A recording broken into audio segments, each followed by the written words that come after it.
The progress of the last 250 years has been explosive. Year after year, the world and its people have grown more connected and more prosperous. It seems unimaginable. And yet, a man who lived in a world of sailing ships and horse-drawn carriages, of great wealth and great poverty, imagined our very world.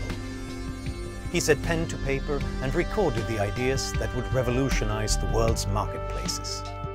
Free markets and global trade have created more prosperity and for more people in the past 200 years than was created in the previous 2,000 years.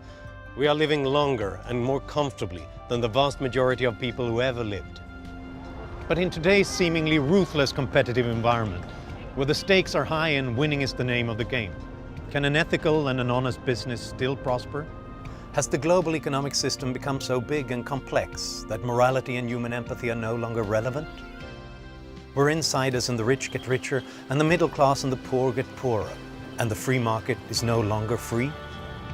I'm Johan Norberg, a writer and an analyst born and raised in Sweden, and these issues are of great concern to me. Therefore, I'll take a new look at the ideas of the man many consider to be the father of the modern world. He was a Scotsman named Adam Smith, a moral philosopher, a bold voice of the Scottish Enlightenment, and the world's first economist. He recorded his revolutionary ideas in two remarkable books, The Theory of Moral Sentiments and The Wealth of Nations. Those ideas changed the world, and in the next hour we'll explore how they continue to power our world today.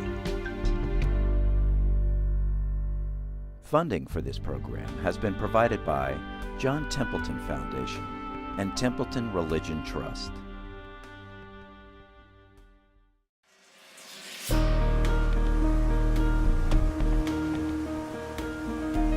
The Maersk Mc-Kinney Møller is one of the largest ships in the world. It is also one of the most modern cargo carriers on the oceans today, carrying Adam Smith's ideas on world trade to a level imagined by only one man. By opening a more extensive market for the produce of their labour, it encourages them to improve productive powers and thereby to increase the real revenue and wealth of the society.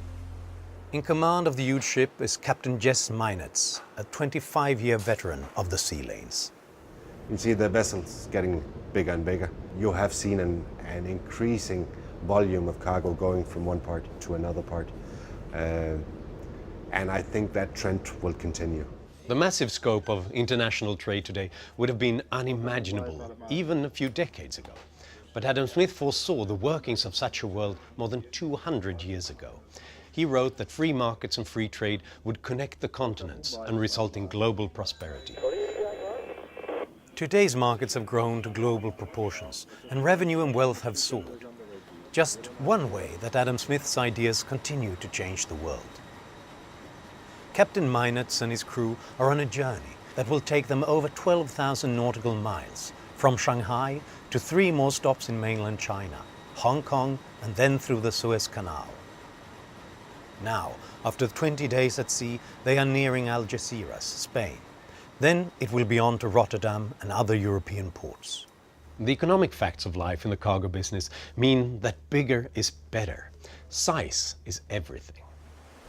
The Maersk Mc-Kinney Møller is over 20 stories high and 1,300 feet long. This ocean-going behemoth carries 18,000 containers. If they were loaded aboard a train, the train would be 68 miles long.